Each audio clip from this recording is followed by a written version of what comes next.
You're muted, Lori. Rick, we should be all set. Okay. My name is Rick Leaf. I'm chair of the Master Plan Implementation Committee. This open meeting of the Master Plan Implementation Committee is being conducted remotely pursuant to Chapter 2 of the Acts of 2023, an act relative to extending certain COVID-19 measures adopted during the state of emergency, signed into law on March 29, 2023. This meeting will be conducted via remote participation. No in-person attendance by members of the public will be permitted. All members of the Master Plan Implementation Committee are allowed and encouraged to participate remotely. The Act allows for the Master Plan Implementation Committee to meet entirely remotely, so long as reasonable public access is afforded, so that the public can follow along with the deliberations of the meeting. The public is encouraged to follow along using the posted agenda, unless the chair notes otherwise.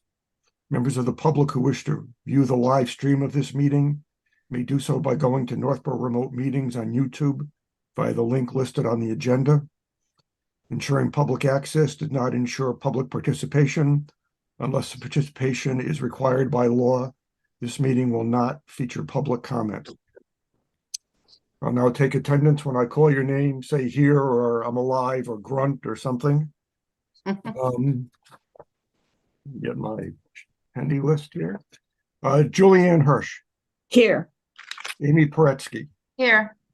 Millie Milton. Ashley Davies. Tracy Camerano. Fran Baxter. Here. Jean Kennedy. Here. Jean Cahill. Here. Rick Leaf is here. John Campbell. Jen Tolman. Jen's on mute. You want to unmute Jen and say here?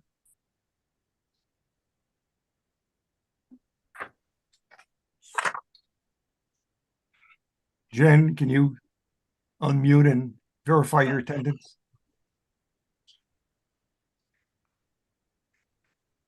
It doesn't look like she has volume.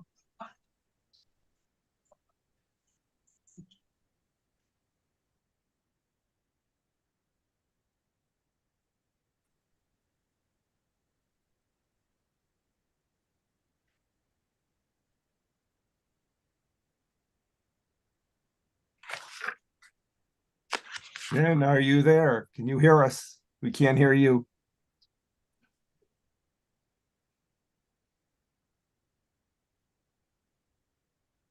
You do have a quorum without her while she figures out her volume situation. Okay.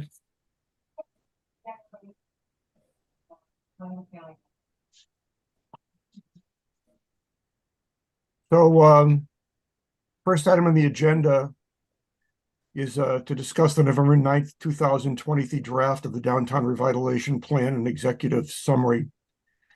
I just want to kind of position where we are and what we'd like to accomplish tonight.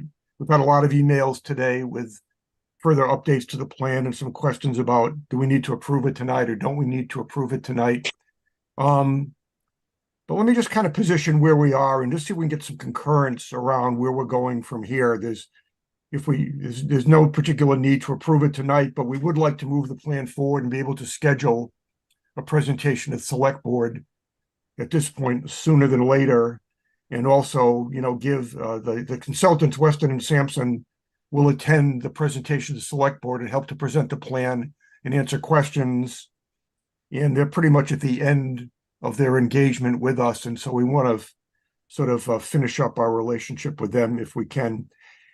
I think the thing that Julianne and Lori and I discussed with the consultants a couple of weeks ago was the fact that the approach we should follow at this point is that the recommendations they're making are from their perspective, based on their experience and professional judgment, things they feel that the town should go forward with or at least consider, kind of thing. And we realize that from the input we got from the public meetings, as well as discussions we've had in our own committee, there isn't universal agreement about much about the plan. There are certain things that people agree with. There are certain things that people disagree with to a small extent. There are certain things like housing that there's a lot of difference of opinion as opposed to how much housing should be done as part of this, whether any housing at all should be added as part of this. But the fact of the matter is that when we hired Weston and Sampson, we hired them to give us their best judgment as to what we should do here. And so I think that our feeling is that we should submit the plan with its major recommendations intact. If there's still some formatting, if there's some verbiage, if there's some editing that still needs to be done, we need to get that cleaned up. But we need to talk tonight about, does the committee feel comfortable in submitting basically the plan and its major recommendations unchanged? And basically the executive summary tries to address the fact that there are differences of opinion around housing. There are differences of opinion around the order of priority of what should be done, and other issues. And that basically, when this is presented to the select board, it'll be made clear that the town is going to have to make some decisions as to how to go forward with this plan and resolve some of these differences of opinion. It's not the job of the consultants to resolve them, and it's really not the job of the Master Plan Implementation Committee to resolve them. It's just going to be something that the town is going to have to address over time and come to some agreement on. And that'll be a combination of concurrence between the select board and the land use boards, as well as more input, from the citizenry at large as to what people really want to see. But what we would like to do is sort of move the downtown revitalization kind of off of our agenda, present it to the town, and start to talk about, what other things in the master plan should we as an implementation committee be pulling out and thinking the town ought to move forward with. So the idea is to not continue to change the plan until it gets to the point that it doesn't really represent what Weston and Sampson are trying to present to us, but basically taking that as the plan with whatever other formatting and wording we'd like to change and getting that done pretty quickly, and then presenting that plan to the town. So the purpose of tonight's meeting isn't so much to approve the plan, it's just to get consensus around, do we agree that's what we should do? Or is there some alternative tack we should take? So having said that, I'll open up the floor to input and comments from people here tonight as to what people's reaction to that is, and how do we feel we should go forward to finally move this out of the sphere of the MPIC and basically into the sphere of the town to take the plan and do something to whatever level they want to with it. So I guess I'm all ears. I know, Lori, I don't know if you want to add anything to that. No, I think you did a really good job of kind of summarizing what we discussed at the joint meeting with the consultant team. So, and the reason they're not here tonight is because we felt it's our job to figure out what we want to do next. It's not their job. They've done what we paid them to do. Like I said, we can agree with it, we can disagree with it, we can like parts of it, we can not like parts of it. The fact of the matter is, we paid them to tell us what they thought we should do, and that's what they've done.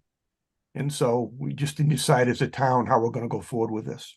Anyway, I'll stop talking. So I know, Julianne, I know you participate in that call also. What's your feeling? My feeling is that before we move on and discuss whether we want to approve or get consensus around this, is that we need to understand, and we talked about this at the small meeting, what are the implications of this report sitting in the library, the planner's office, and developers looking at it? Who technically authors it, and are there any legal implications, such, for example, that a developer comes into town and says, I want to buy 4 West Main Street from you, and they say, well, it says right here in the plan that that's a good option for the town. What I think we need to understand how significant this report is. Hey, Laura, you want to speak to that? Sure. You know, there are many planning documents that sit on the shelf, collect dust, and don't go anywhere. So that could be the future of this plan, or it could be implemented to a certain degree. You know, I know that the development community is already really frustrated because they, you know, many of the development projects get denied by the land use boards. So in the past year, we've only had 2 applications before the planning board, one of which was the high school playing fields project. So we don't really have activity before the planning board. We have had activity before the zoning board of appeals of the development projects that have been presented. Probably half of those have been denied. So if there is interest in going forward with the plan, I think the development community would be excited if they had a level of confidence that they would actually get approved for their development projects. If, however, the plan says X, and then they file a development plan that is consistent with this document and it's still denied, then I think very quickly nothing's going to happen. So there is no liability. The town won't be at risk of getting sued for not going along with this planning document. You know, it's $150,000 of taxpayer money. So it would be a shame to say, well, we went through this planning process, but there's no consensus. You know, we have no idea, you know, there's a lack of interest in moving forward with downtown revitalization, or there is an interest, but we can't decide how we want to do it and what that looks like. Then I suspect that nothing will happen. So, you know, if this committee can't get behind downtown revitalization and give clear direction to the staff and to the development community and to the public, then I suspect we'll just have a really fancy dust collector. Okay, so the answer to the question is that there is no legal implication that so if a developer comes in front of a planning board with a project that they based off of this report, it's denied, they can't be upset that. Well, of course they could be upset. You know, they're spending, you know, $50,000 to $100,000 of their own money on a development scheme that they think, you know, they're looking to the town. Most developers want to give the land use boards what they're looking for. They don't want to waste their time, and they certainly don't want to waste their money on a question mark. So if there's no level of confidence in downtown revitalization in this plan, then there's going to be no change. There's going to be no development in the downtown, or, you know, very limited development. So that's one of the frustrating things for me. You know, I meet with developers and they say, what does the planning board want? What does the ZBA want? And the reality is I don't really know what they want. Because the direction is not clear to me. So here we've gone through this planning process, and you know, it still really isn't clear to me as a staff person. There's a lot of inconsistency even along the membership. I think that there are some people on the committee who really like the proposal, and there are others that really don't like the proposal. So, that's the purpose of this plan, is to give direction to the staff, to give direction to the land use boards and the other boards in town, and to give direction to the development community.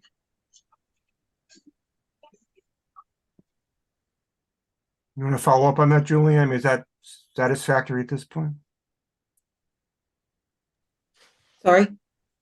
I said, does that seem to make sense to you, that the plan doesn't legally commit us to anything? It does show that we're interested in doing something, and to the extent that people start to come in and propose things and we say, well, we don't like that, don't do that, over time, people will not come in anymore. And then, I think what we have control over is 4 West Main Street and the existing fire station, and the possibility of doing some street beautification, maybe revisiting something about signs and facades in a way to make that acceptable to people and do it. And so we could limit downtown beautification to taking advantage of a couple of buildings the town owns, and using the plan to maybe guide how the RFPs would be written to ask for people to express interest in doing something with those spaces, and then decide among ourselves how we could do some street, beautification work. And that might limit it to that, or we could choose to take a look at Blake Street or the Harvey property more seriously and decide if in fact there's an ability there to go ahead and do those 2 projects north of Route 20 and turn them into something more than just a couple of buildings and some planters and maybe some sign improvement, kind of things. There's a lot of different ways to go with this. But to do any of the major work the plan recommends, there'd have to be some partnership between private business owners interested in selling their property and developers interested in buying it. And then I think also that some of the things in the plan aren't doable right now based on our current zoning. So there have to be some agreement, if we want to go forward with some of this, that the land use boards would need to talk about proposing zoning changes to some extent to make this possible, because in certain situations, if a developer came in with a particular proposal, it may not even be allowable under our current zoning. Some might be and some might not be. So part of this would be, and the plan gets into talking about some areas where the zoning would have to be changed, but that would be up to the land use boards to decide if they wanted to do that. So. Based on what Lori said, I think we should proceed very carefully. And if it takes an extra meeting or so, then I want to make sure that what Lori understands the town wants is what she can then convey to a developer with a reasonable degree of confidence. But I'd like to hear from other people too. Sure. Yeah, other comments? I was up first, so this is Fran. Yeah. So first I want to say that I do think that we should accept the recommendations by the professionals. They are just recommendations. It really is our plan. It is up to us as a town, both citizens and boards, committees, and commissions, to act on what we see as the priority. I hope it doesn't gather dust in the library, and that actually people do look at it and use it as a tool to see where we want to go with a downtown revitalization. I don't have the same concerns that Julianne has, that someone will use it and then use that as a legal argument to push something that we're not interested in. The planning board offers the opportunity for people to come in and just have initial conversations. Hey, I'm thinking about this, without a lot of investment. So there's that opportunity. Everything, there's so much going on right now and opportunities in that area that it's very fluid. The planning board just, heard a concept on Hudson Street, and how does that fit into this? So as long as they're aware of what's in this document and there's some consensus, it doesn't have to be 100% unanimous agreement, but consensus that we want more, we want different than what we have in that cross section of Route 20 and 135. So I think that we should go ahead and hand it off to the select board, and let them decide, start looking at 5-year capital improvement projects. Where can we fit the money that's going to be needed to be found to start some of these projects? Give Lori the opportunity to apply for grants so that we can leverage that money for the local taxes. But I think we do have to move it forward so that we can start looking at other aspects of the master plan. Excellent. Other comments? I can't raise my hand for some reason. I can share a screen, but I don't have the raise hand button. That's Okay. why I raised my real hand. So I go along with actually what Fran said, that the planning board has preliminary applications come forward. So if Lori's concerned that she doesn't know what we want, it's best to have it come forth to the planning board. Because I thought the discussion we had the other day about the riverfront property on Hudson Street was a great discussion. And maybe staff doesn't understand yet what the town has been looking for, because I've been on the board for 10 years. And I remember when I first started, there were people in town and they were voting a moratorium and against duplexes. So to go from people complaining about duplexes to saying I would agree to 190 apartment units on the Harvey property, that's a huge jump. And I can say right now, if a project came forward to me with 160 to 190 units, I would say no, because unless it was like all 1-bedrooms or all studios, and maybe even not then, we haven't even talked to the school committees yet on how much we can handle in that area in the schools. We haven't done any sort of municipal studies. So to go forward and say that I totally agree with the plan as it states that we can do 160 to 190 units on the Harvey property. I mean, I wasn't looking for downtown. I think it might have been Gene Kennedy that said, this isn't urban renewal downtown. This is supposed to be a downtown revitalization. And I think some of the areas just went a little too high density. Like I could see Blake Street with the mixed use. I could even see Harvey with mixed use, or even like small scale garden apartments. But to actually think of 190 apartments there with the traffic and not doing any municipal studies would be, I mean, I would say no. And I'm just saying it right now off the top of my head, but that would be a hard sell. I guess I understand your point, Amy. I guess the point though is that the town doesn't have to do anything that's in the plan. The point is that these are ideas that the consultants brought forward for the town to consider. And so I guess we're trying to get to is saying, can we at least send that plan forward with the understanding that there are, and the executive summary tries to get at this, that there are disagreements about things that are in the plan and they need to be worked through. And it could very well be that the Harvey property never gets done, or it gets done in a completely different way than's being proposed, or some modification of that based on, input that people provide. And some of these studies you talk about that need to be done, and a relook at if there's going to be a mix of residential and commercial on that property, that if in fact, the planning board is not willing to zone it for that amount of density, will not approve that amount of density, then that needs to be made apparent. And, as people look more seriously at that property, it becomes clear that, what's going to be done is different than what's in the plan. But I guess, once again, we're trying to get to tonight is, can we send the plan as written into the town with these provisos? It'll certainly come out at the select board presentation that there's disagreement about the density and the amount of housing, and that needs to be reconciled before any major work can be done. So, the presentation will bring that forward, and the executive summary also tries to bring that forward. The question is, at least personally, I believe it makes sense to present the plan to the town as the consultants developed it, as long as it reads okay and it's readable and it's formatable. But if in fact there are differences of opinion about the recommendations, that we don't go in there and ask the consultants to revise the plan or change it ourselves, because it basically then it's not, what their recommendation was. So I guess I just want to get some between you and I and the committee, some understanding about, do we agree to that or don't we agree to that? I'm so I actually sensing had- maybe you don't agree to it.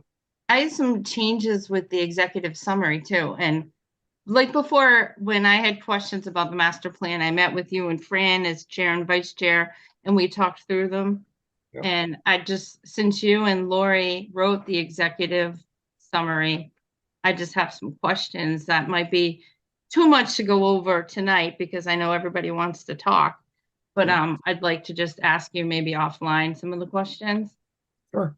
Yeah. And some of the reasons too, one of the reasons, I'll just add one other thing too, is what I'm concerned about the document too is because it says high density. We already did get a bylaw proposed to us at the planning board this week about changing the groundwater, and that might be okay, but the reasoning was we have to change the groundwater bylaws because it's a huge impediment to the type of high density development desired by Northborough's residents as articulated during the downtown revitalization visioning activities. So I feel like it's already being used for the planning board to say that you have to change your bylaws. And when I read back, even in this plan, the high density housing didn't come out of the studies. It came out of the consultants saying, if you want to do this, then you have to do that. But I just don't want the plan to come out of the gate and all of a sudden the planning board has to make major changes right before we even have time to digest it all, or before we even have anybody applying for anything. We don't even have anybody coming forward yet. I think that's a valid point. And I think, the planning board ultimately has the authority to decide what the planning board feels is best for the town, what planning board doesn't feel is best for the town. The separation I'm trying to make here is between my sense is that the consultant's recommendations aren't going to force anyone to do something outside of their area of responsibility. So I guess I feel less strongly that if the plan is talking about high density housing, that somehow puts pressure on any town board or commission to agree to that and now to make some changes. I can understand where people could refer to the plan and say the plan talks about this and that, but other people could say, well, based on our best judgment, we don't feel that's necessarily the best way to go, and not agree to do it or to work on some sort of compromise position over time kind of thing. So I'm still trying to, separate people's agreement or disagreement with the plan from the fact that the recommendations stand on their own and it's our job to decide what we want to do about them going forward. I don't know if that makes you feel any more comfortable but I'm just trying to get to the point where we sort of complete the plan and say, this is what the consultant said, these are our concerns about it. And, we can work on the executive summary a little bit more. If there's some ways you want to phrase that to make it, a little bit stronger, we can do that also, kind of thing. I guess I started rereading it Monday morning when I could get into it. So I wouldn't be ready tonight because I think everyone should have a chance to just reread what just came out before we agree to anything. At least for me, I like to make sure I'm reading everything that I'm agreeing to before blindly agreeing. Yeah, I'm agreeable to that. We don't have to make the decision tonight if we don't want to. I'm just trying to get an idea. The main thing I'm interested in getting an idea tonight about is how comfortable do people feel about separating our own feelings about parts of the plan from the consultant's recommendation, and how much of an issue is it to send the plan to the town based on how the consultants recommend what the town want to do. Julianne, I saw you had your hand up. You're muted, Julianne.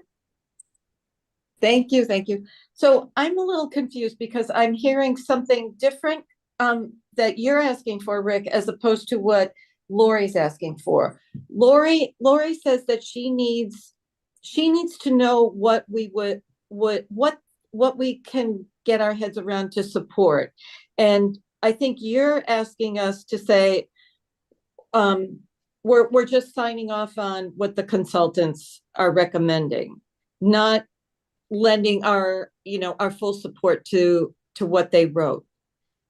But if you go back to what Lori said, I heard her say that she needs direction so that when developers come in, she can say, oh yeah, this is what they want.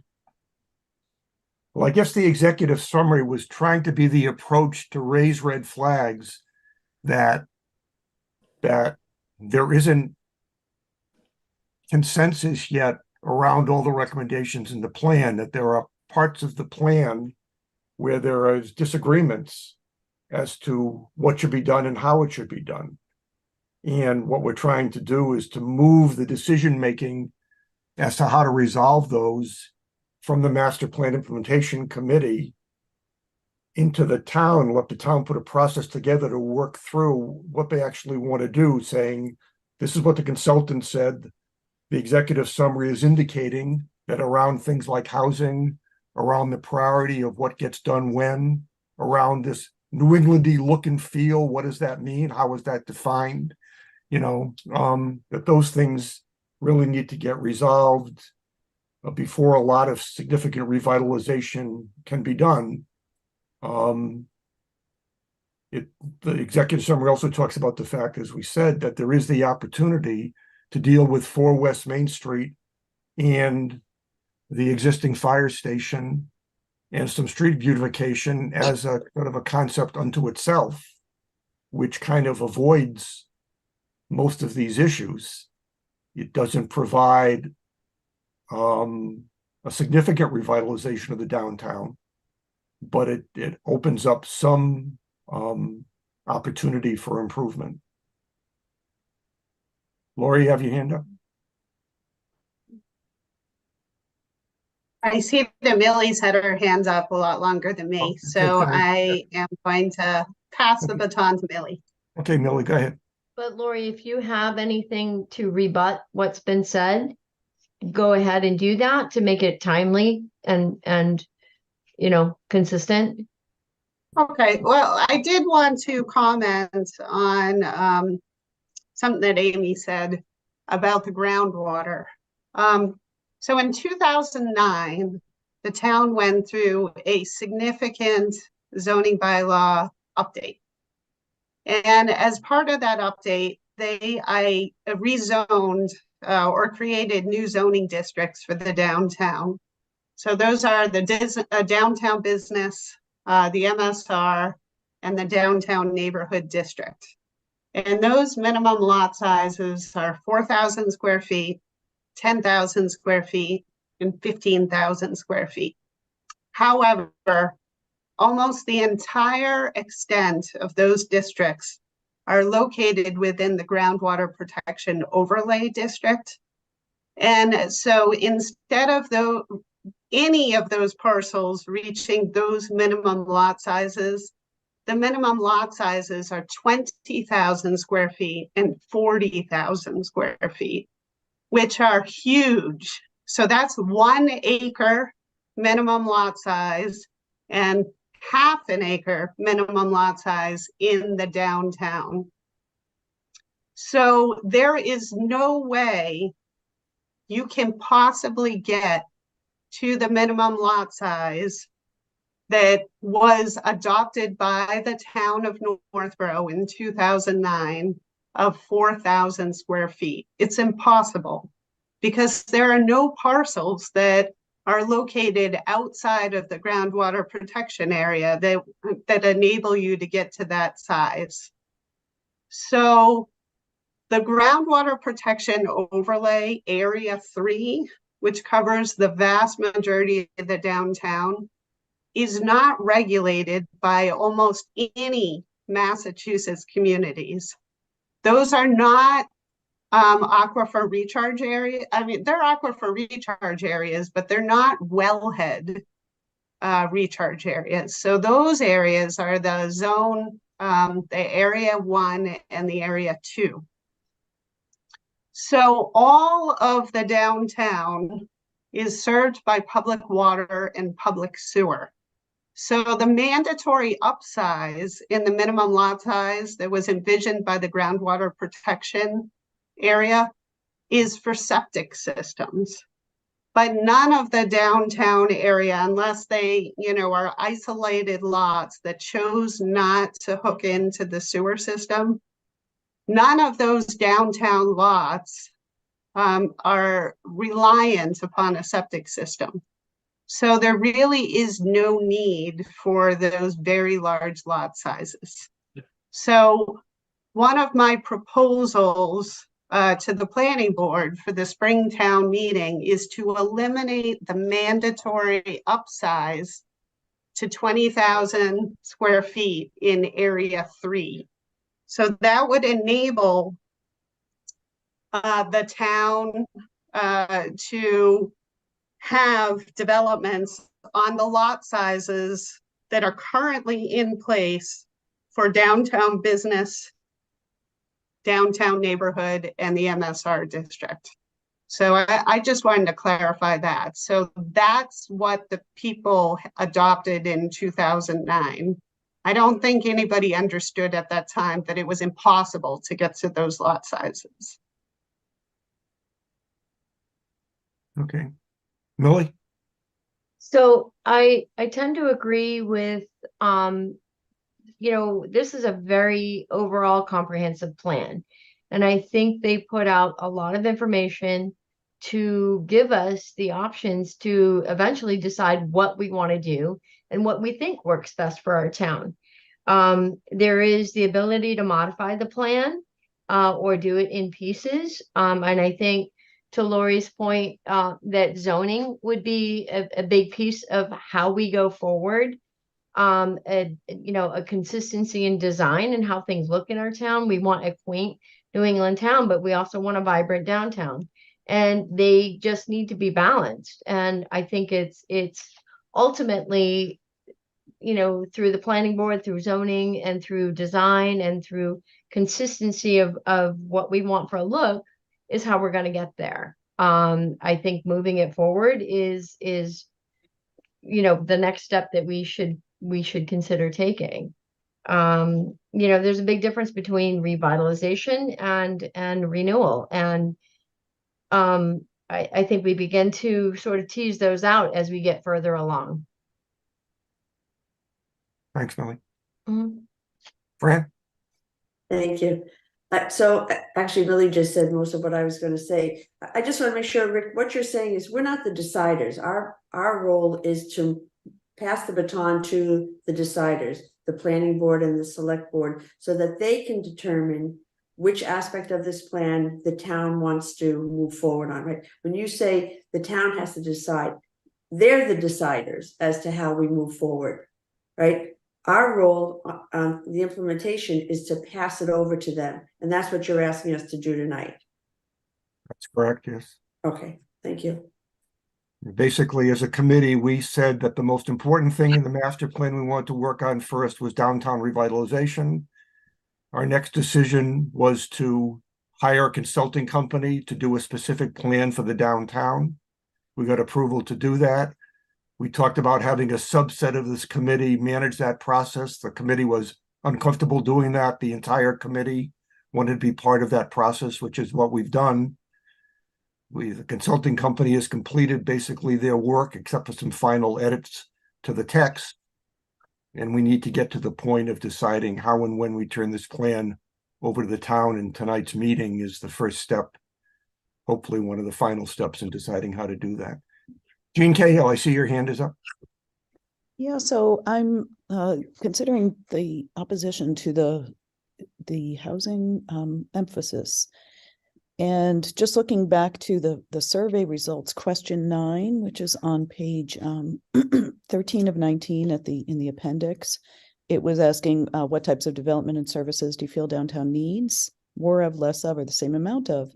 And the single family housing, 2-family housing, multifamily, and mixed use housing were somewhere between 10 and 25%. and senior housing. So 5 housing categories had between 10 and 25% of respondents thinking that there should be more. So I think we have to look back to what the community wants, in addition to what we think is feasible and doable. And I think the planning board's job, the ZBA's job in approving site plans is to look at traffic impacts and to make mitigation and to make it work. We almost had a Stop and Shop on the Great Dane property. It's now the Harvey property. And so that was going to entail a whole lot more traffic than would housing and mixed use development of that parcel. So I just think the plan sets forward a shape, and what we can do with that is up to the community as we progress from here. We may want to really scale it down. We may want to make it very historical looking. There's so much that can be done, but I agree that it needs to move forward. Thanks, Jane. Millie? I'm sorry, I didn't realize I didn't unraise my hand, but I do have 2 questions. One that maybe Lori can answer, and it's specific to the plan. And on page, or the draft, if you have it in front of you, on page 22, it talks about parking. And it lists municipal parking, and the Northborough Free Library is 66 parking spaces. Is that actually municipal public parking available for anybody, or is that really just for the library, which would be deceiving in the amount of parking that we have available to our town? Lori? I'm making assumptions because, of course, I did not compile this data myself. I'm assuming that what they did is they looked at the library parking lot and they literally counted the number of parking spaces. So, I know with the town hall, there's a certain number of parking spaces. If somebody were to park in the town hall and then they, walk across the street and go to the funeral home or whatever, I can't imagine that their car is going to be towed. So it is, in essence, municipal parking. I'm sure the same is true for the library. If somebody were to park in the library parking lot, but not go to the library, and there were plenty of spaces, then I imagine there wouldn't be any penalty. So it is municipal parking. Well, but I don't believe that at the town hall, they have, you will be towed. And that is the only place that I've seen it, is that you will be towed. If you At the town hall, it says that you will be towed? Really? Library parking only, you will be towed. Yeah. Wow. So that's why it's a little, to me, that's a little deceiving on the amount of parking we actually have on this particular plan. But, that's a small thing. The other question I do have is, what is actually the definition of high density housing? Because I think when people hear that, that is a bit traumatic for them. So if there's another way to manage what that actually is and what that means, I think, to me, high density housing is a high city side, a high rise, that may or may not be consistent with the quaint New England town look downtown. I think, and you can correct me if I'm wrong, Lori, but I think high density housing is a typical professional terminology used for multifamily with, a number of units, on a lot kind of thing. So I think I can see where it will raise a concern, but I also think it's standard terminology that's used in the business to define, that kind of development. Okay. So if you look at the transportation ITE book, they actually define it. So they have low density, high density, and of course, medium density housing.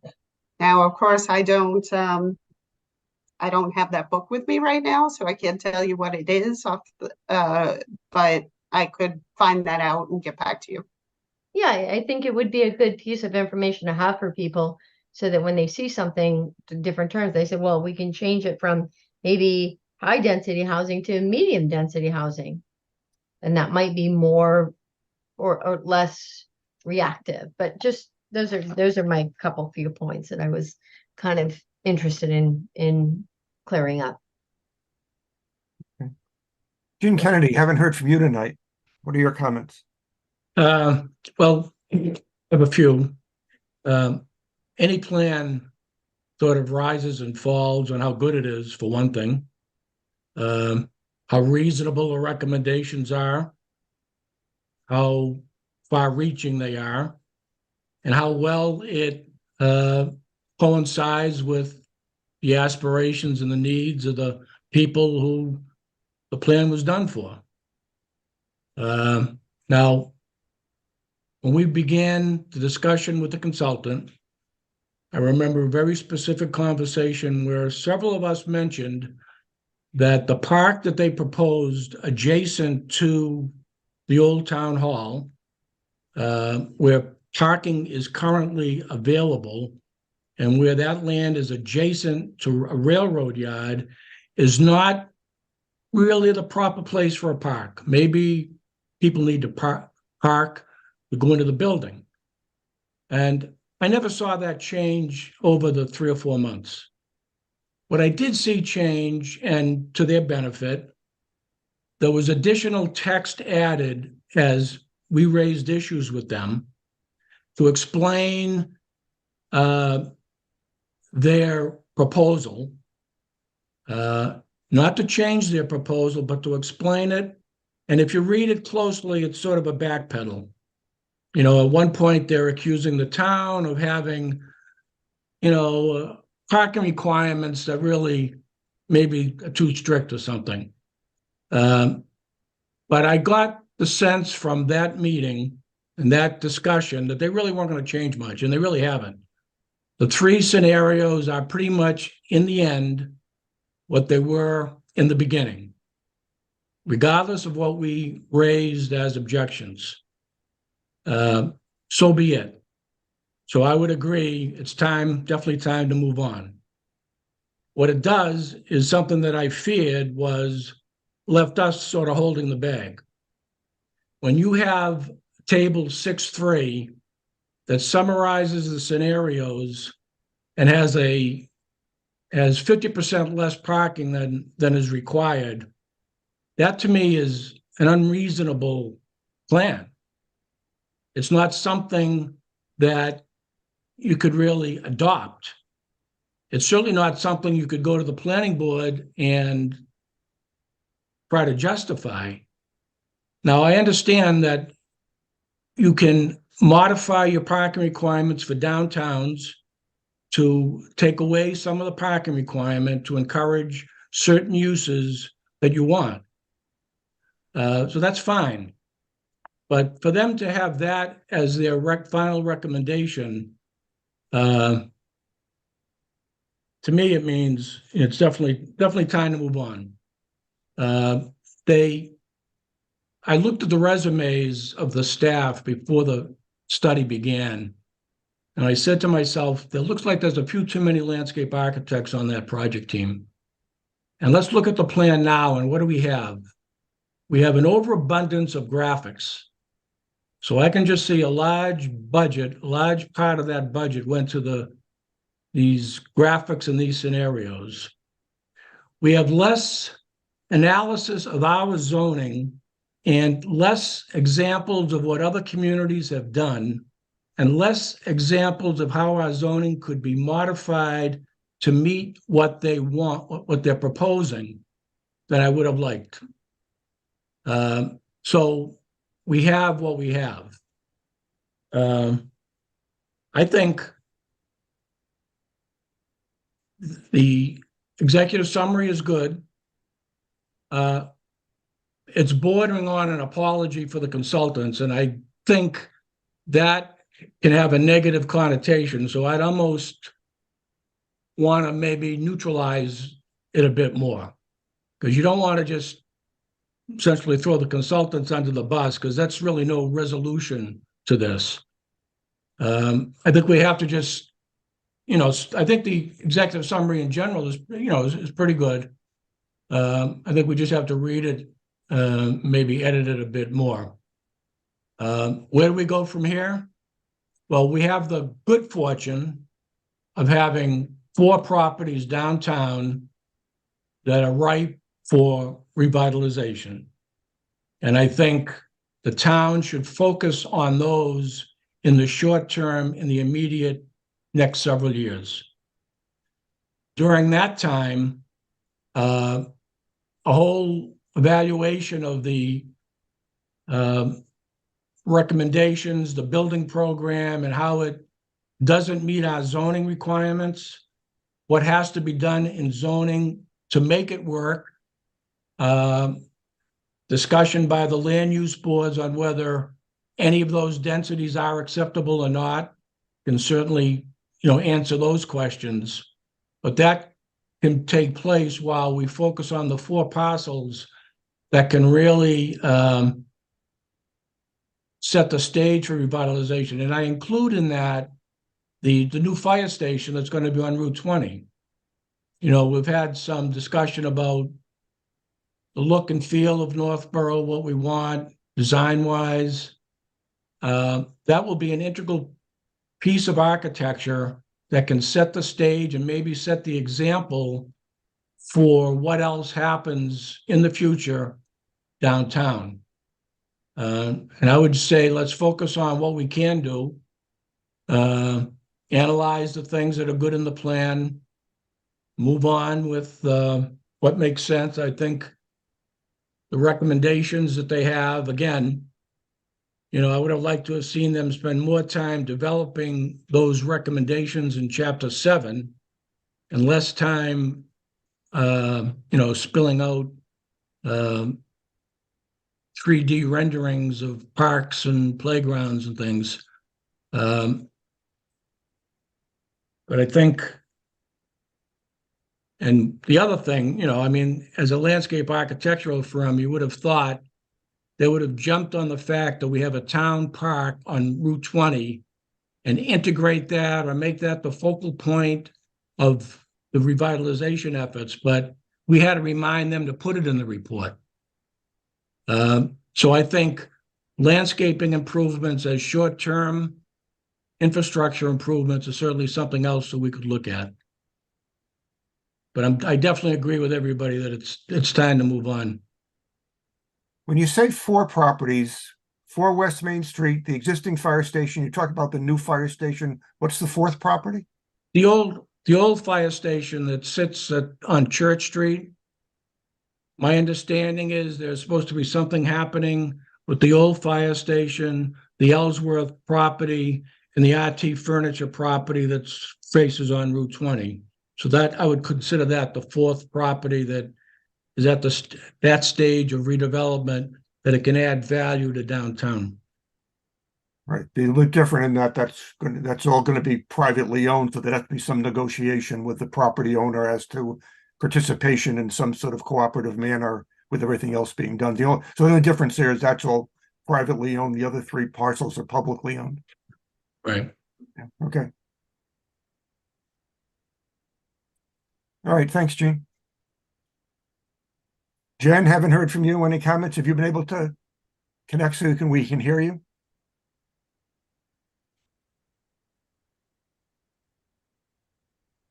You're on mute.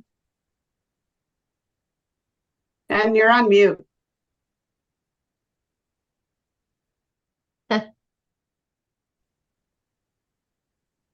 She doesn't seem to get off mute. The There it is. Oh, There can you you hear me go. now? Oh my Yeah. God. Sorry, I had to jump on the phone from the computer. So you're not gonna like me because I'm coming in at the end, end of the 4th quarter, 2 minutes left. I don't like the plan. In my mind, I feel like a slight of what Juliana said. The plan, I respect the plan and all the work that's in here and the information. I feel like if you drop this plan on a pasture somewhere in the Midwest, it's a grid, it's perfect. You drop this in Springfield, perfect. That's, in my mind, there are business ideas that are already businesses that are already there in downtown. There's a lot of this plan that is already in existence. So, and then some of it is so unrealistic. I don't like it. Like there's a million things, and to make it really short, so I don't like rewrite a whole term paper here for you, which I've done with a million notes, having read the 97 plan, the 2020, and then this one. I feel like it's kind of like a bulldozer that's just going to blow everything down, and it sort of opens up permissions for changes in zoning without super, what did somebody say earlier? Not statistics. What's that word? Like, analyzing things that need to be analyzed, like for the police and the fire and the schools and all that. And so I think that maybe this needs to be teased apart, and the consultant's work goes over, and then what real people who really live here and know the town can and write like a sister or parallel plan or something. That would be my suggestion and vote, because I've just found so much information sidelined that I wouldn't want, let me put it this way, I don't want my name on it, and I certainly don't want to vote for it coming in the fourth quarter. Sorry. Well, I mean, I'm sorry to hear that's the way you feel. I mean, you're entitled to that opinion kind of thing. I think at this point, once again, there's nothing in this plan that has to be done. I mean, I think the point we're going to make with the select board is that there's a lot of decisions have to be made, and that there is disagreement about it. Yours is the most significant disagreement to the whole concept of the plan kind of thing. There's other disagreements to parts kind of thing. So I guess I don't foresee that we're going to blow the plan up and start over again, but certainly once the town has the plan, they can choose to do what they want. If they'd like to take parts of it and use it, and take parts of it and not use it, or come up with a competing plan or whatever, I suppose that's all possibilities. But I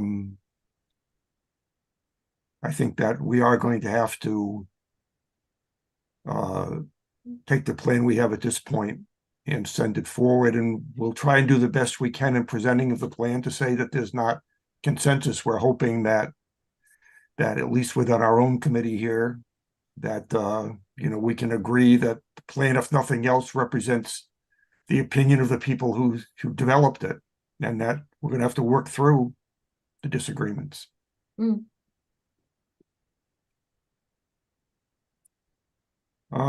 Tracy, I've seen you've just joined here. I'm not sure how much of this discussion you've been able to hear. Thank you very much. I missed obviously today's rendition of the meeting. I feel a little bit like Ashley emailed earlier tonight. There's a lot of information. I'm in agreement with Jen on some disagreements with it. I'm not totally opposed to it, but I feel like there are some pieces that I'm not in love with, and would love to have some more opportunity to dive into details of it. And is there a rush? Is there a timeline that we're trying to, is it our own imposed kind of move to the next point? Or did I miss that maybe earlier that we talked about the timeline of this? Yeah, so the way I presented it was that, we basically hired the consultants to give us their best professional judgment as to what they thought could be done and how it could be done. And we've understood from feedback we had at the community meetings and our own meetings of the MPIC that there isn't complete agreement about this. There are areas where there are concerns about the plan. But as an MPIC, our job was basically look at the master plan and move areas of the master plan forward in the town. And the one we decided to start with was this one. And we've been at this for a year plus. And we now do have a plan from the consultants that recommend their best judgment, which we can agree or disagree with. So we're trying to get some agreement, is that we may need some more time to have people read the plan and see if there's any other wording changes or formatting or anything that needs to be done. But to go in there and start to redo the recommendations and make them somewhat different than what the consultants are recommending is kind of contrary to what we asked them to do in the first place. So we're trying to get to a point we can move this forward. it would be good if we could wrap this up in this calendar year and get a meeting scheduled with the select board sometime before the end of the year, give ourselves another couple of weeks to go through the plan, and see if there's anything else about it from a typographical or formatting standpoint we want to change, but basically send the plan with its recommendations, intact to the select board. So the idea was not to decide if now as an MPIC, we're going to take the plan and significantly revise it. I think what I presented to the committee tonight was to say, go forward with the plan as recommended, and indicate in the executive summary that the town's got to reach a lot of decisions about what to do with the plan in terms of housing, in terms of the priority of what to do. As Jean said, there are some opportunities to take existing town property and in the short term do some things with it. And when you say the We town, decide what Rick, to do. who, just to help me understand, when you say the town, who is championing that effort? We talked about, one of the recommendations was an economic development coordinator, just different director level jobs that would help champion this. Like, I'm thinking years out, not just the short term. Is Right. that all? I mean, Lori, you're involved in that, but who else in the town is involved with carrying out when you say the town? Well, I think the starting point is the select board needs to make a decision as to how they want to go forward with this. The community, through the master plan, expressed interest in making the downtown more attractive, more walkable, getting restaurants and shops and businesses in there. We hired a consulting firm we know it's going to be a difficult project with Route 20 going through the center of town. That's an issue with a lot of older buildings that don't look alike. It wasn't the easiest area to go in there and wave a magic wand over and produce, a revitalized downtown. And I think the consultants struggled with the existing area they had to work with. And so they did come up with some significant, renovation and redevelopment work they felt had to be done. That's their professional opinion. And I guess at this point, as a master plan implementation committee, we need to basically present to the select board and then somehow through their guidance to the town, the plan. And then I think the select board, working in conjunction with the land use boards, is going to need to start to decide how to go forward with this. And one of the recommendations of the plan is to hire a new staff position to sort of take the lead on this. The select board may decide that's premature, and they'd rather not do that. They may decide that they don't want to do it at all. They may decide that we really want to concentrate, as Jean has talked about, on some short-term abilities. What do we do about 4 West Main Street? What do we do about the fire station when it becomes vacated? What can we do to make what we have look a little bit prettier? There was a proposal to do a sign and facade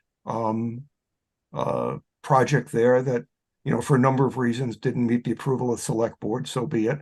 The report recommends looking at that, again, kind of thing. But I think my feeling is that we need to move this from the master plan implementation committee to the town. And I think the first place to move that to is to present the plan to the select board, see what their questions are, and then have them decide how best to go forward with the plan. If at all they can choose to put it on the shelf, they can choose to seriously consider hiring someone to move the plan forward. They can consider working with the existing staff if they want to do that, or sort of reorganize who does what.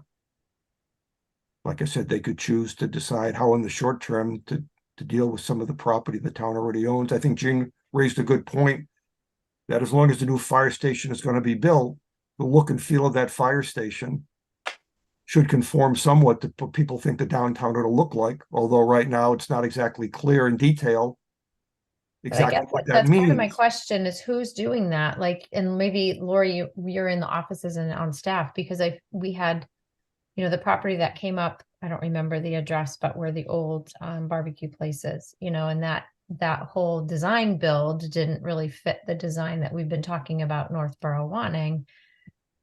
And that came to head, and I don't really know where that's going to go entirely, but what's the oversight on that the police or the fire station really fits a model? Like, who champions that? I feel like we passed this off, and then is it the same that happened in 2099, whenever the last plan was written, and nothing really, I mean, I've lived here 25 years and was super excited when we moved into town and there was this great plan, and a lot didn't happen out of that plan. Other things happened, but there wasn't a cohesiveness. And here we are years and years and years later with the same conversations. So I'm not putting you on the spot. I think anyone on this board that can help me better understand, okay, we put it forward, but to who, to what? Is it just to the town hall and hope that it happens? I don't really know that I have a lot of confidence in that, because that historically hasn't really led to what we had hoped it would without a single appointed position in charge of it. I can tell you from my perspective, of course, I've been here a little less than 2 years. And the town does not present a clear direction. So as the staff person, you know, most of the developments get denied. We do have design guidelines. And, you know, some of the projects I feel are consistent with the design guidelines, but they still get denied. So,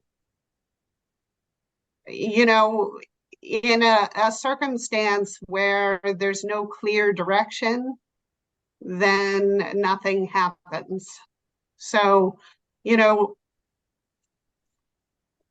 I'm not going to put my neck out if I'm going to get constantly shot down for these initiatives. So if there's no buy-in for a plan, then it will go on the shelf and it will sit there. So there needs to be clear direction from the people who are making the decisions that this is what we want, go in this direction. And if you go in this direction, you will get approved. That's what the development community wants to know. That's what the staff wants to know. And thus far in the year and, you know, close to 2 years, I'm still waiting for that direction. So the regulations say one thing, the guidelines say one thing, and then the land use boards say another thing that is not articulated in those regulations and guidelines. So the key is to get consistency so that the staff knows what to do and the development community knows what to do. Otherwise, there will be no action. I understand your concern, Tracy, but my concern is that the Master Plan Implementation Committee was not appointed to revitalize the downtown. Right. The committee determined that of all the things that came out in the master plan, the thing that had the most interest was residents' interest in seeing an improved downtown area. So we highlighted that. We said that the way to go about doing that was to hire a consulting firm to come in and analyze the situation and give us their best judgment as to what could be done. Knowing in advance it was not going to be an easy project based on what we currently had, based on Route 20 running through the center of town. I got feedback from people saying this is goddamn mission impossible. And it may turn out to be. And But we the fact kind of of the matter- backed but the fact- ourselves, we backed ourselves into this project in a way because we had been around for so many conversations about downtown revitalization that we said we might as well just be this committee. So I get that. Right. So the point is, so we've done what we set out to do. And like I said, we can agree or disagree to whatever extent we want with what the plan says, but the plan does lay out a vision. Mhm. And the plan has got parts into it that I think make some sense. Work you can do north of Route 20, down Blake Street towards the fire station, on the Harvey property, gets around the Route 20 problem, and depending on how you did it, would provide a certain amount of new kinds of businesses, walkability, kind of the look and feel of what people want. Exactly what that would look like is going to be an issue because there's this feeling about a traditional New England look and feel. And so that's going to have to be defined through the land use boards, looking at recommended design guidelines and codifying standards that would say this is what we want and what it needs to look like. Mhm. So that's going to be work that's going to have to be done by the land use boards in advance of having a lot of redevelopment work done. You know, to Jean's point, if in fact some of that could be done in a preemptive manner before the new fire station is built, you know, that would be helpful.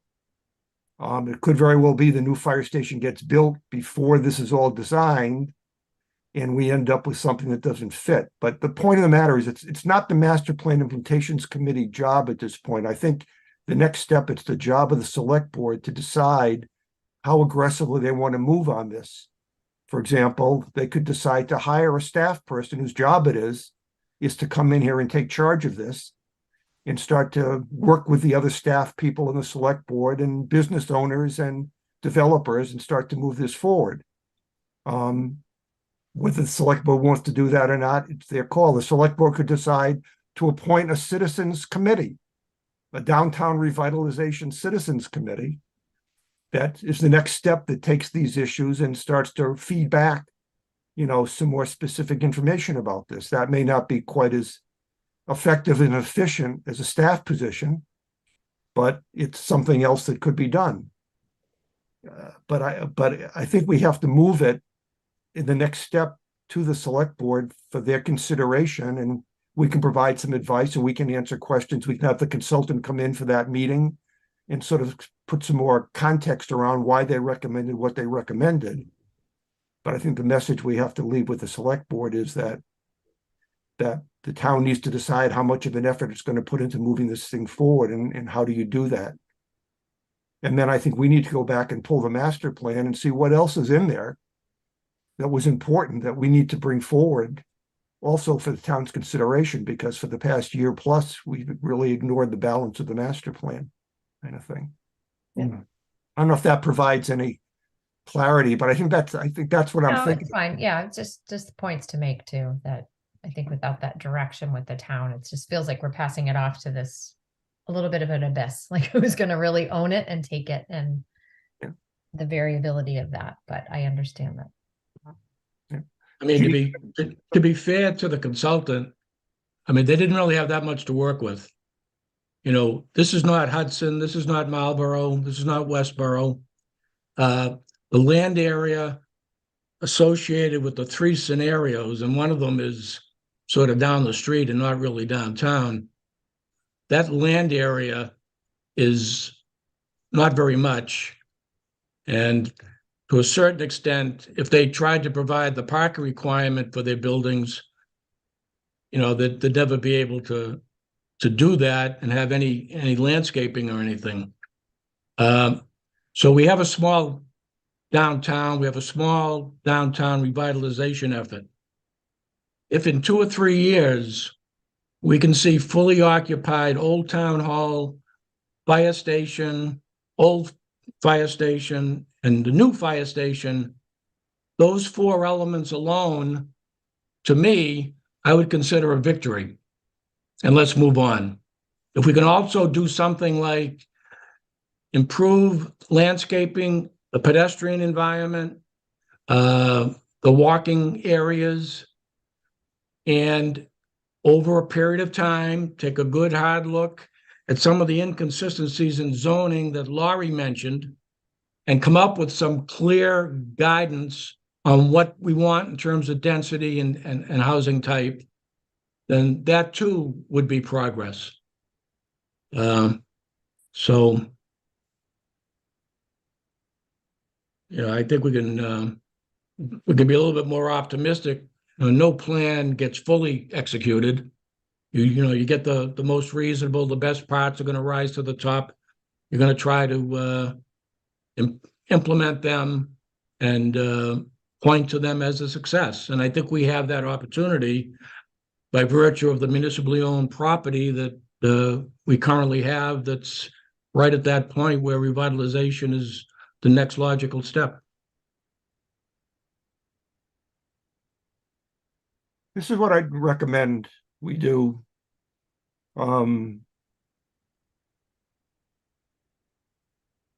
Let's take 2 weeks for those people who need to completely go through the plan again, send in any other edits, corrections. Once again, short of basically saying, I don't like the plan, I want to rewrite it. I don't think that's where we are at this point, but anything else to make it read better or correct any errors kind of thing. Amy and Jean Kennedy, you both expressed some concerns about redoing the executive summary. Why don't you send Lori and Julianne and I your thoughts as to what you'd like to see, how you'd like to see the executive summary modified. We'll take a look at that. If we think, we need to sit down and have a face-to-face to talk about that, we can do it. I think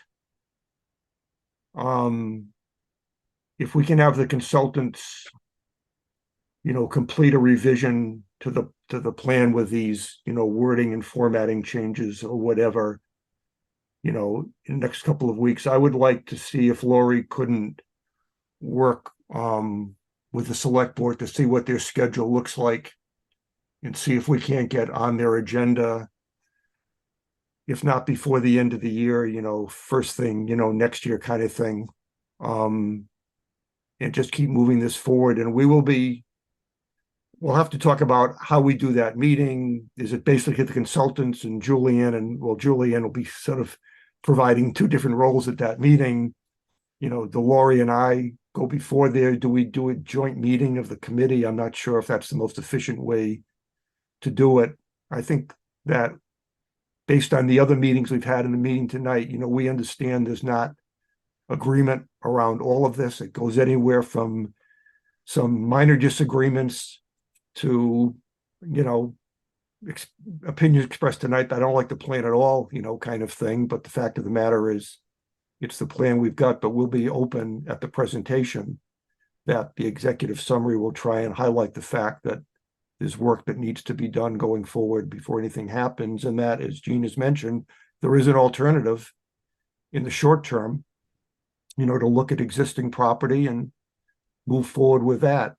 I think there is some feeling that having a dedicated staff person to sort of see this thing through would make sense. I'm not sure what reaction we'd get from the select board on that. I think we at least need to, that comes out in the executive summary, talk about that at the meeting, kind of thing. And just take it from there. So the plan would be, in the next 2 weeks to finish reviewing the plan, get any additional changes back to Lori. I've mentioned Jean and Amy submitting revisions to the executive summary. If anybody else has any ideas about that, let us know about that. And then our goal would be to see what the select board's schedule looks like in December or January, and try and schedule a meeting to present the final plan to them with, the provisos as expressed in the executive summary and verbally expressed, by Lori and I, and obviously Julianne sitting on the select board can provide advice to the select board from her perspective as both a member of the select board and a member of this committee. Go ahead, Julianne. Still muted, Julianne. Sorry.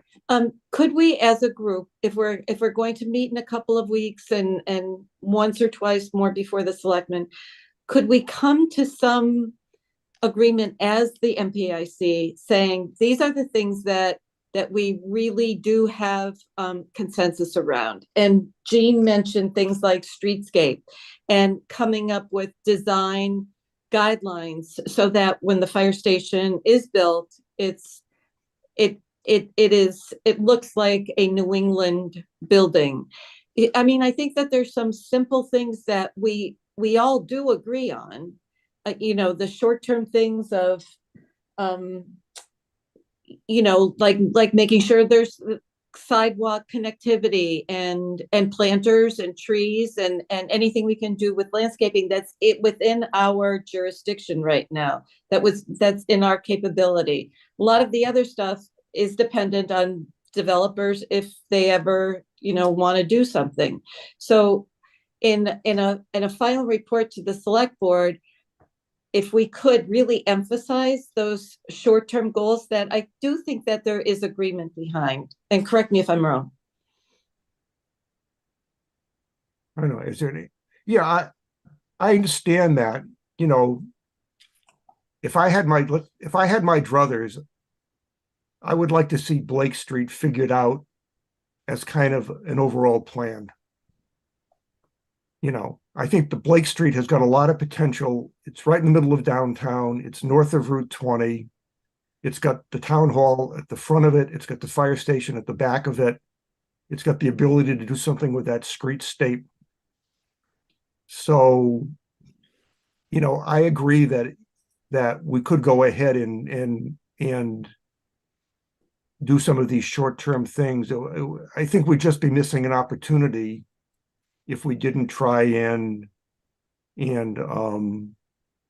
take a look at Blake Street a little bit in the longer term before we did anything with the 4 West Main Street and the fire station. And exactly what the next step would be to do that, I'm not exactly sure, but it just seems like in my mind, that's the one opportunity in the center of downtown to create an environment that somehow would be more like, I think, what people envision. It's a smaller space. It's not going to require as much density of housing to do it. It could be beautified more easily than Route 20 can be beautified. It can be more walkable than Route 20 can be walkable. And it's got this entry point at 4 West Main Street, and it's got the fire station in Cold Harbor Brook down at the other end. They even talked about connectivity across the railroad tracks to the town hall facility and the parking lot at Trinity Church. There's been some interest at the church to talk with the town about the ability of making that parking available on some sort of a lease basis. So all that in my mind sort of comes together. And if we go ahead and make a decision on the fire station and make a decision on 4 West Main, and then 2 years later say, oh, by the way, let's see what else we can do with Blake Street, we may have limited, what we can do. So my only concern about coming out strongly to say, let's put all the future planning on the back burner and just move on the existing properties as fast as we can, I have a little concern about that. But are any of the Blake Street properties for sale? Like, I guess maybe I'm not understanding what you're saying. You saying 4 West Main Street plus all the buildings behind it? Well, I'm saying that to do that, the recommendation to hire a person to do economic development, part of that person's job would be to get a working relationship with the business owners in town in general, especially the business owners on Blake Street, to get some idea of what people are thinking about, if anything, kind of thing, and put some reality around what could be done and how it could be done and how fast it could be done, kind of thing. Right now, what we don't have, is an active process of the town, working, cooperatively with the business owners downtown to get a better understanding of what their goals and future plans are, kind of thing, and how that could plan into something. Could very well be that there could be some interest at some point in doing something that could be built into the plan. And knowing that, you could still go ahead, once you knew kind of what you could do and how you could do it, you'd still go ahead and do the town hall and the fire station first, with some idea, though, that there's potential to do some other things. The absence of that is just going ahead and doing the fire station and the town hall, and just seeing what develops someday, if anything, with the rest of that property. So I think there's a way to at least engage with business owners, which right now we don't do, and we could do if we wanted to. That's all I'm saying. I don't want to get, it's all privately owned property, so our ability to do it is completely dependent on the desires of the people who own the property to do something. But there's an Staff ability. should probably ask first before we hire someone, because I think it'd be really easy to just walk up and say, do you have any interest in selling in the Well, next there's few I think years? I think there's a way to do that. I think there are people that are skilled in how to build those relationships and do them. So I think it's more, you wouldn't start by just going up and saying, hey, we're thinking about downtown revitalization. You want to sell your business. I mean, that's not kind of how you do it. You basically sort of get in there and get to meet them and know them and, see what they're doing and what their challenges are and what they're looking for. And eventually you sort of tease out what the opportunity is to do something. I think if you just go in and say, hey, we want to revitalize the downtown, you want to sell your building, that's the wrong way to do it. So I think it takes some time to develop those relationships. That's the plan talks about in the short-term goals, quite an effort to develop a downtown business association, to have the business owners get together, to start to get people to understand how they could work together as a downtown to do something. And eventually that leads to more of a feeling of we're part of this and we want to do something. And yeah, I do have an idea that I want to bring forward. So I think that, sort of doing it gradually and gently is the way to do it, kind of thing. And so either some revamping of what the current staff looks like to give somebody the job to do that, or hiring someone to do it, or hiring someone on a part-time basis to do it on a consulting basis. I'm not sure.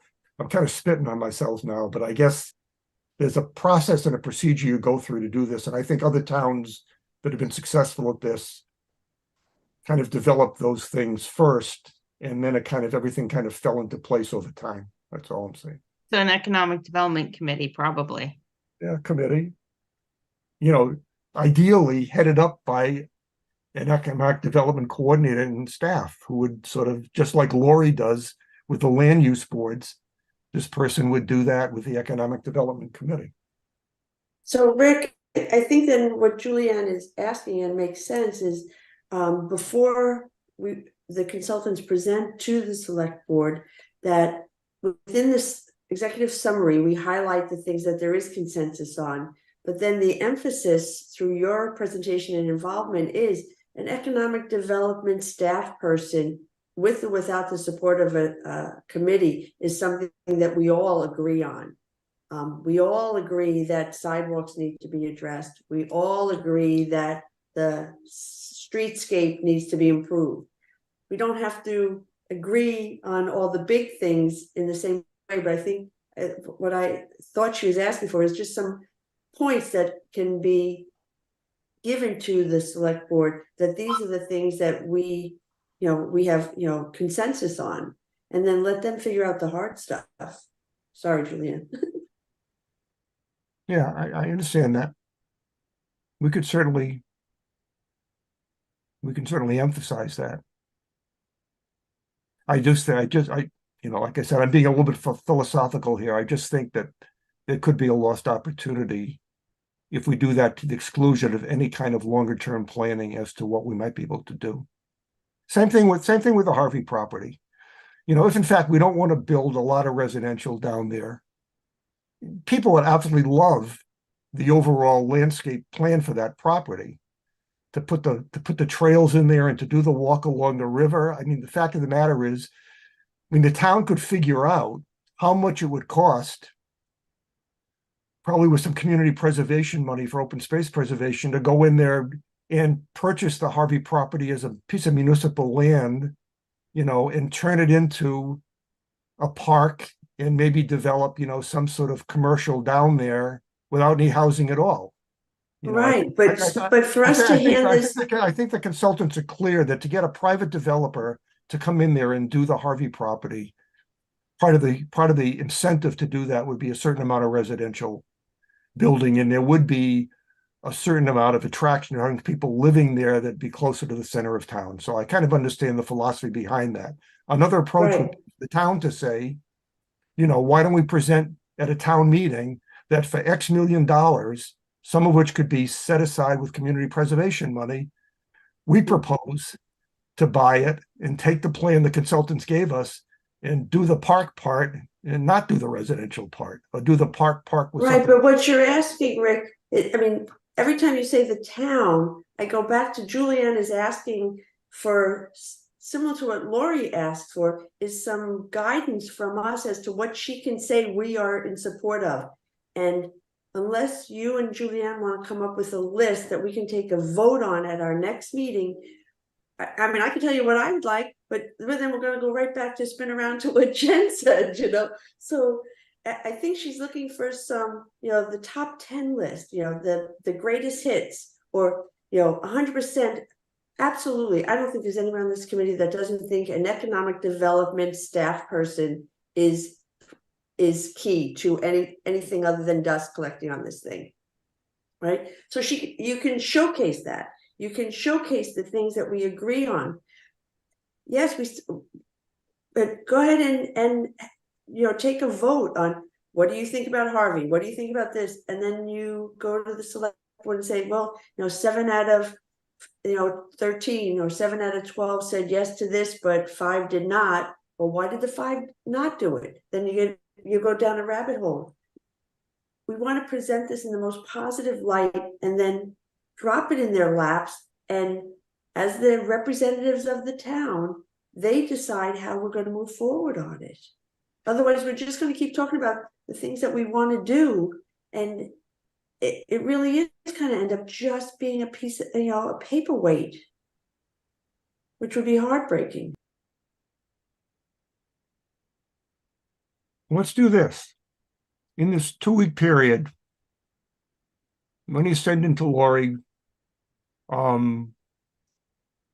each of us, what we feel are the things we should emphasize, and we'll see what consensus we get. We may get a number of things that everybody says the same thing on, which are going to be kind of easy, and we get some that, you know, there's disagreement on once again. So why don't we take it upon ourselves to sort of, in the next couple of days, sort of, you know, indicate what are the things that, you know, we ought to be recommending as, you know, a to-do list in the short term kind of thing. Send an email to those that aren't here, because otherwise it's just going to be us.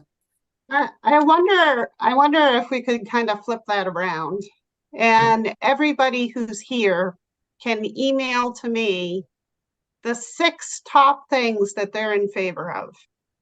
And then I can compile all of those things, and then hopefully there's, you know, then we can present the top, however, X number as being the consensus items. So it doesn't have to be like, well, 3 are in favor of this and 6 are opposed. Instead, it's just like, of all the things that were in this plan, these are the top X that the committee can get around. So those are the ones that would be emphasized during the presentation as kind of like next steps. Does that make sense? That Isn't does that make kind of- sense. Now, Yeah, isn't that kind of what Rick was just saying, that we would email that to him? I thought that what he was saying is that he and I and Julianne will come up with a list and you guys will all vote on it. No, I wasn't saying that. No, I'm sorry. Maybe I No, misunderstood. I thought he was telling us to spend some time in the next 2 weeks to think about our top, what are the numbers, 6, 10, 12, and send that into him. I think Okay. Lori's idea of putting a number on it, you know, let's just say 6. That's a good number. I mean, I think we have to begin to qualify what those things are that we should be listing, because I could list something that isn't on anybody's list. You know, it's a vague, when you say top things, are they actions? Are they visual? Are they, you know, market analysis? There's an implementation plan. So maybe you can go through the implementation strategy and identify the recommendations, goals and recommendations that you think are most important. Right. That this plan addressed well. Right, that's the idea. Right, that's the idea. We're trying to tie this back to the plan. Okay. We have How consensus about we over a do number of this? items we all agree on. So what 6 things did this plan, Yes. this draft hit on the MPIC, on the master plan? Well, not so much on the master plan, but of the things, and I think Lori has a good suggestion, to go to section 7 of the plan and see what the recommendations are. That's okay. Which of those recommendations do you agree we ought to move forward on, in the short term? The one part of the plan that's going to get the most scrutiny is the chapter that we spent the less time talking about, which is chapter 7. I mean, the consultant hadn't even drafted that up till a month ago. If we're talking about consensus ideas, rather than putting them in executive summary, maybe we should make an effort to add and broaden and elaborate in chapter 7 and add what our recommendations are. I mean, we've got the consultants, but maybe there are some consensus ideas that we should specifically call out. For example, your idea on Blake Street, the idea of making Blake Street one way, designing it as a complete street, landscaping it as public land is a way to revitalize that block and encourage development and reuse of the other parcels. So if we have a handful of very specific recommendations, I don't see why we can't just add them to the implementation chapter as our own thoughts and ideas. We could do that. And we don't have to be tied to the 4 pages that the consultant came up with. And they're essentially out of it anyways. So, we could make some additions, modifications, and, tell them to add it to the final document. Then do we go back and evaluate everybody's additions and modifications? Yeah, we'd have to. That's part of the idea here is once we get them all out, I'm thinking where we put them, we can decide, once we've decided what they are, we can decide whether we build them into section 7, we put them in executive summary, or we do something separate with them. But the idea, first of all, is to get people's lists, which Lori can then send back out and just see what we have consensus around. I mean, we may only have 3 or 4, we have 6 or whatever, I'm not sure. But Okay. 6 is a good number. Okay. I think it should go to John Campbell though and Ashley, because they've been part of this the whole time. So I do think the email should go to everybody, even though they missed tonight. I agree. Yes. Okay, we can do that. Just a few more names on the list. I think And Jen. everyone just remember, don't respond to the entire group when you're sending in your information. Send it only to whoever it's from, either Rick or Lori. Yeah, I think let's let Lori be the clearinghouse. I'll work with her and Julianne, and we'll see where we go from here. If I can make a quick suggestion, I think that teasing out some of this, maybe I said it a little aggressively earlier, sorry. So maybe the Blake Street idea is an area where we say, okay, here's the big plan, but we're going to take this area and give these action items an action plan. This is our 6-month hope for this particular part of this area. These are action items that can be accomplished, and sort of put like a time on it. This is the longer term, the 10-year plan, because this plan obviously is good for a long time. We've paid a lot of money for it. It does have really good information. I might not agree with it, but it's still informative and well thought through. So maybe we just tease it out and say, focus on that area as you suggested, Rick, and then really have a concrete punch list of things that we can really do and what's attainable. Yeah. Realistic, something realistic. Yeah, I agree. I just have a quick question. I didn't look at the picture closely, but that Blake Street area did not get rid of the Ellsworth trees, did it? Because that will be, those Ellsworth trees are supposed to be there forever. And I wouldn't want to send forth a plan to the town that shows those missing from the plan, because I do think there would be outcry. And I don't think any of us intended on taking those trees down. Yeah, those pictures were just renderings of what the street could look like. It didn't really go in and make any recommendations about anything that currently exists on the street. It's just kind of an overall view of what a street like Blake Street could look like, but it certainly isn't recommending that anything in specific gets either put in or taken out right now. It was just kind of a visual of what a street could look like with some buildings on one side and some parking and a couple of pocket parks and things like that. So don't take it as being that it was an exact landscape architecture plan that was going to be built to look exactly like that. It was just to give a visual of what Blake Street could look like with more trees planted and where the cars would be and where some of the green space would be.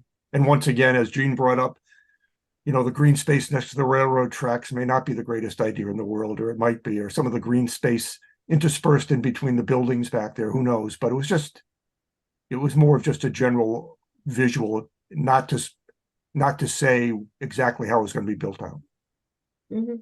Okay, I just think it's so important that those aren't removed Sure. I or agree. shown as being removed. Rick, when do you want the list by?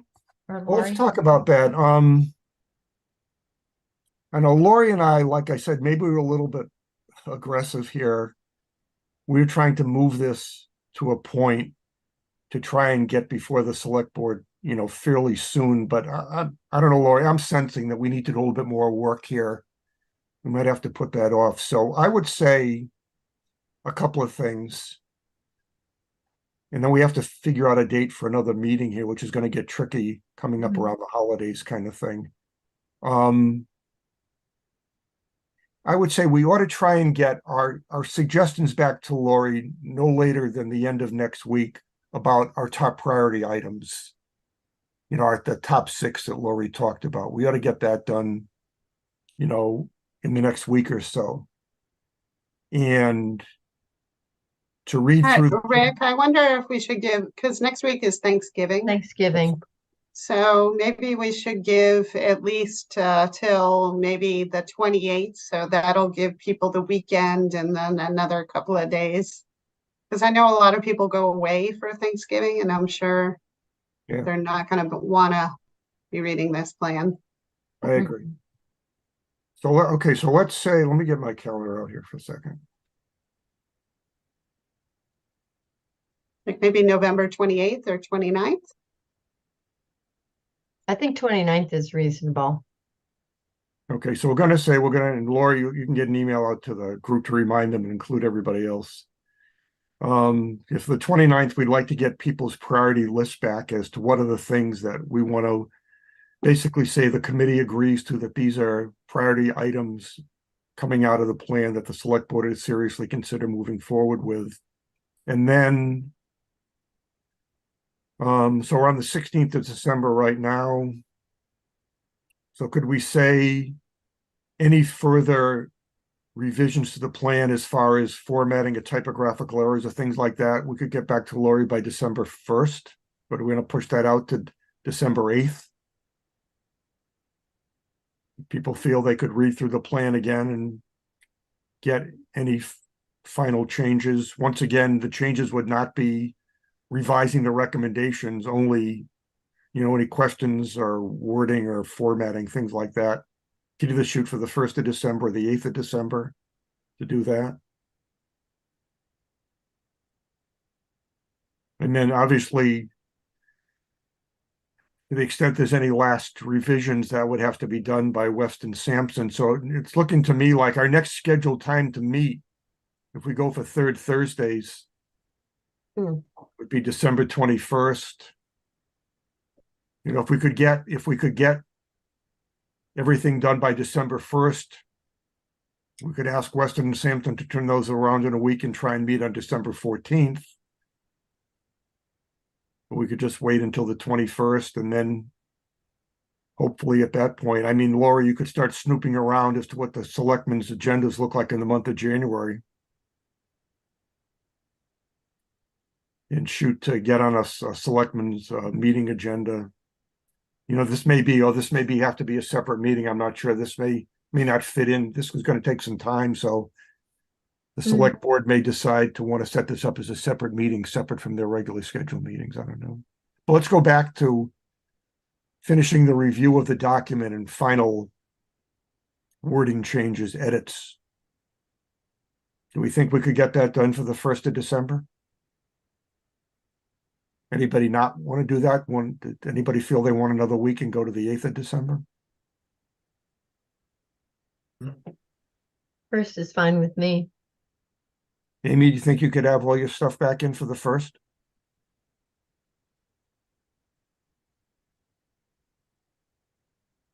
Hello, Amy? I was just pulling up a calendar. So that's 2 weeks? Yeah, 2 weeks. Yeah, Yeah, I could do it in Thanksgiving 2 is- weeks. Okay. 1 week would be tight, but Okay, so why don't we say, so we'll combine, why don't we say, so we'll say that for the 29th of December, we'll get back to Lori with our top priority items that we want to gain consensus of the committee on to present to the select board. And for December 1st, we'll have any final changes to the document, once again, not including major revisions or changing around the recommendations, but just formatting, typographical things, or any particular questions we need answers on.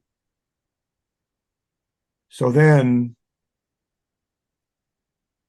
do we want to wait till the 21st of December to reconvene, or do we want to see if we can meet on the 14th? I know, Lori, what's your schedule like as far as your availability?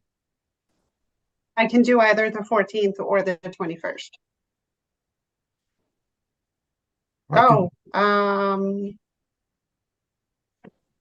Actually, maybe there's an issue with the 14th.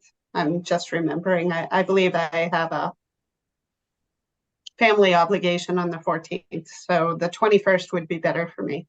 All right, so that'll be our regularly scheduled third Thursday. So we'll get to Weston and Sampson after Lori's compiled all the changes early in that week of the 4th. Tell them we want the revised document back from them no later than the 14th, which will be distributed back to the committee, give or take a week in advance. And on the 21st, we'll go through the combined priority items and basically say the document is from a typographical formatting standpoint is complete. And then, like I said, Lori, maybe you could be working with Mitch and see what he thinks would be a good way to present this to the select board, whether they want to do this as an independent meeting and just devote the entire meeting to this, which the more I think about it, might be the way to do it, or whether they have a light agenda and one of their Mondays and want to make this a major item. And we'll shoot to see if we can get in front of them in the month of January. I'm not sure, just being the select board representative, Julianne, anything about the month of January you see there'd be a problem with meeting with the select board in January? Do you know of anything? No, I think January's good. December gets a little tight with budget stuff and other things like that, but January should be fine. Okay. Well, It's a nice way to start the new year. Yeah. All right, Lori, why don't you get a hold of Mitch and, see what he thinks is best. And I think it needs to be clear, this is going to take some time to present and to field questions. And I'm sure there's going to be additional concerns and education about, once again, does this really commit the town to do all of this or doesn't? And I'm sure that question is going to come up again, kind of thing. So we're going to need some time to go through all of this. So do you think I should ask for an hour? Yeah. Should we do it as a joint meeting with the planning board that night too? Well, I don't know. I mean, Amy is our representative. She kind of knows what's going on. I'm sure has been informing the board. I think the next step, there needs to be some discussion and some sort of agreement on, from the select board standpoint, of what they think ought to happen next to go with the plan. So I think that's the next step. And then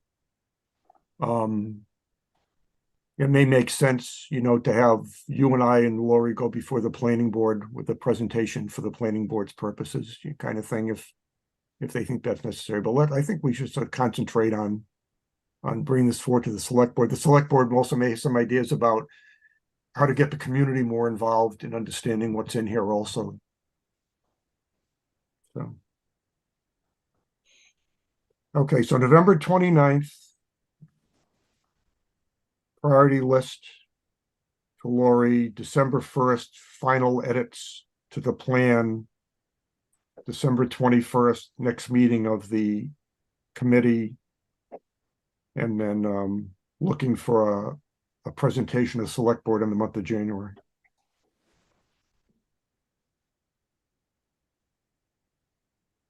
And it could be, I know there's been, it could be that coming out of that meeting with the select board is something that the MPIC can do to help this along to a certain extent. I don't think we can, I don't think our approach should be, here it is, we're washing our hands of it. Thanks a lot, guys.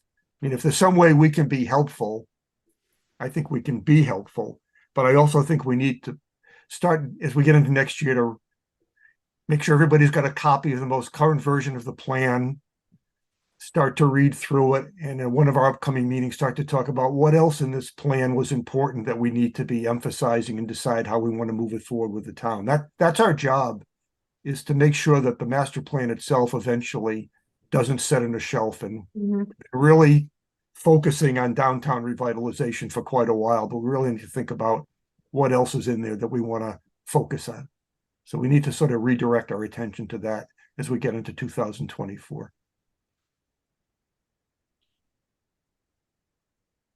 Any other comments, suggestions before we move on to the minutes from the last meeting?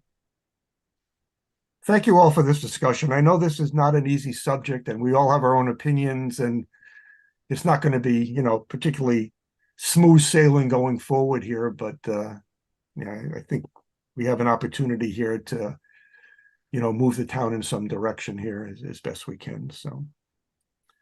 All right, so the meeting minutes for October 19th, Amy suggested some corrections, which I think was sent out to everybody today. Are there any other comments or corrections to the minutes for the 19th beyond the ones that Amy suggested? Laura? Jean did send me an email about a typo, so wrong letter. Okay. Then instead of they, so I'm going to make that correction. So if there are no other comment suggestions, I'd entertain a motion to accept the minutes as amended with the changes from Amy and Jean. Is there such a motion? So moved. Is there a second? Second. Any other discussion about the minutes? Hearing none, all in favor of approving the minutes as amended? Oh, I got to call the roll here. Sorry. So used to people just raising their hand and saying aye. Wait a second.